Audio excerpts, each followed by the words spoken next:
Jean-Michel, Oui. de retour cette semaine à l'émission. Absolument. Et cette fois-ci, tu me parles pas d'un jeu que tout le monde connaît, Non. mais tu me parles d'un jeu d'une plateforme indépendante. Oui, un jeu indépendant. Est-ce que tu sais c'est quoi un jeu indépendant? Ben non, je connais pas vraiment ça, mais tu m'as expliqué un petit peu hors d'onde, Oui. mais tu peux me le répéter Pas de problème. pour le monde qui était pas là tantôt. Là.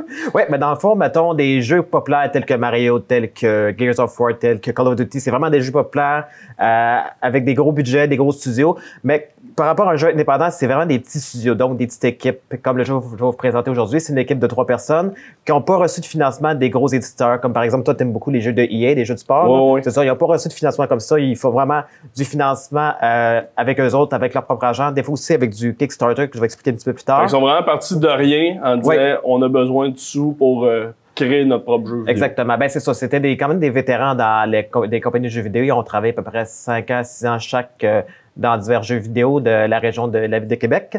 Et là, ils ont décidé de partir leur propre studio qui s'appelle Beyond Fun Studio, qui est justement, comme je disais, un studio dans la ville de Québec. Et le but, en fait, en 2018, ils ont participé à un concours, ça s'appelle le Pixel Challenge. C'était le but du concours, c'était de faire un prototype de jeu en 48 heures, donc pendant une fin de semaine. Okay. Et ça donnait la base sur ce que je vais vous présenter, c'est le jeu Alias Tournament. Donc, Alias Tournament, comme on peut le voir un petit peu, c'est un peu comme un jeu de party à la Mario Party. Oui, c'est ça, ça sort, ça a des heures, c'est plein de mini-games qui ne durent pas très longtemps. Non, c'est ça, c'est peut-être juste 2-3 minutes à peu près, mais comme on peut voir justement celle-là ici, le but du jeu dans ce cas-ci, c'est, mettons, tu as un canon et il faut justement que tu pousses tes adversaires dehors du stage. Sinon, celle-là, c'est un genre de jeu de soccer, donc il faut t'envoyer la ballon de soccer justement dans le but de l'autre. Si on parle justement d'un jeu qui s'appelle Extreme Dodgeball, qui est un jeu, comme le nom dit, c'est un jeu de ballon chasseur. Mais là, ils n'ont pas créé tout ça en 2 jours. Là. Non. En fait, ils ont juste créé le prototype en 2 jours. Là, ça fait 2 ans qu'ils travaillent sur le projet. Et justement, là, ils sont en train de faire ce qu'on appelle un Kickstarter. Pour ceux qui savent pas à la maison, c'est quoi un Kickstarter? C'est comme une plateforme d'autofinancement. Donc, justement, mettons, tu présentes ton projet à tout le monde dans le monde.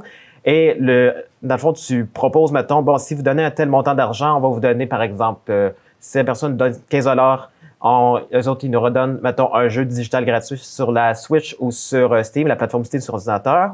Et ils vont aussi donner, mettons, on va avoir notre nom qui va apparaître dans les crédits de jeu à la fin. OK. Par contre, si on donne, je pense, c'est à peu près 120 $, on va avoir non seulement 2 copies du jeu, ainsi que 2 accès bêta à ce jeu-là, ainsi qu'un T-shirt, des fonds d'écran, vraiment beaucoup de récompenses, vraiment fort intéressant. Bon, sur quelle console? Les autres, faut qu'ils créent une console aussi pour jouer à ce jeu-là. Ben, en fait, d'après moi, ils ont fait ça sur la plateforme Unity, qui est justement, je suis pas convaincu parce que j'ai pas trouvé la source, malheureusement, mais ils créent surtout ça avec un logiciel, ils font le code, ils font l'art, etc. Donc, ils créent sur cette plateforme-là. Et après, ils vont justement, mettons, sortir les jeux. Comme dans ce cas-ci, le jeu va sortir au printemps, en principe, si jamais ils ont vraiment tout le financement. Il va sortir sur Steam, sur ordinateur et sur Switch, et plus tard sur Xbox One et PlayStation 4 en principe. Ah, donc ils ont eu une association un peu avec... Oui, ben ils ont toujours des associations, mettons, avec justement la plateforme Steam, qui est quand même assez facile pour avoir des associations, parce qu'il y a beaucoup de jeux indépendants sur cette plateforme-là. C'est une belle plateforme pour débuter aussi. Oui, absolument. Tu sais, je veux dire, il y a eu des jeux comme québécois, comme Ultimate Chicken Horse, il y a eu d'autres jeux du genre qui ont justement commencé sur Steam, puis ensuite qui ont continué sur les consoles plus actuelles. OK. Donc, grosso modo, sinon, je n'ai pas parlé de la mécanique du jeu, c'est assez simple, parce que dans Mario Party, tu as plusieurs jeux, tu as plusieurs contrôles. Mais dans ce cas-ci, c'est une mécanique simple. C'est que tu as un bouton, tu pèses sur le bouton pour comme aspirer de l'air dans le canon, et tu relâches le bouton pour envoyer, mettons, de l'air comme une explosion. Comme j'avais montré le jeu de soccer tout à l'heure, c'est que tu aspires le ballon avec ton canon, puis tu le repousses. Le jeu de dodgeball, c'est justement tu aspires les bombes, puis tu les relances sur d'autres personnes. Puis le jeu qu'il y avait au début, c'était The Perfect Storm, c'est justement tu aspires l'air, puis tu le relances sur l'ennemi pour le pousser dans la rivière, en fait, dans l'eau. Puis ça se joue à la gang, là, jouer, il y a bien des personnages. Oui. C'est quoi, sais-tu le nombre maximum de personnes avec qui on peut jouer? Oui, absolument. On peut jouer jusqu'à 8 personnes, et autant en ligne que hors ligne. Donc, mettons que ton ami habite, je sais pas, moi, on t'a Châteauguay, ton ami habite en Abitibi ou au Nouveau-Brunswick, par exemple. Oui, tu peux jouer en ligne, c'est vraiment intéressant. Puis tu peux jouer avec d'autres personnes dans le monde, en France, en Angleterre, en Australie, OK, parce que ce jeu-là ne sera pas limité au Québec. Non, ben en fait, non, dans le fond, oui, il est limité au Québec. Ça veut dire qu'il est développé ici par, justement, on a Samuel Lapointe qui est un des développeurs, Sébastien Gauvin, puis tu avais Jonathan Nadeau qui étaient les 3 développeurs de jeu-là. Donc, oui, il développe ici, mais ça va être disponible partout dans le monde. OK. Puis, y a-tu d'autres choses, un référent que ces gars-là ont fait avant? Tu me disais qu'ils ont travaillé comme 5-6 ans, mais ils travaillaient où? Ils ont travaillé dans diverses compagnies de jeux. J'ai malheureusement pas les sources, mais c'était des compagnies surtout indépendantes aussi. Ils ont commencé vraiment comme développeurs de jeux. Ils ont commencé comme producteurs de jeux, vraiment dans des compagnies, soit des grosses compagnies ou des petites compagnies.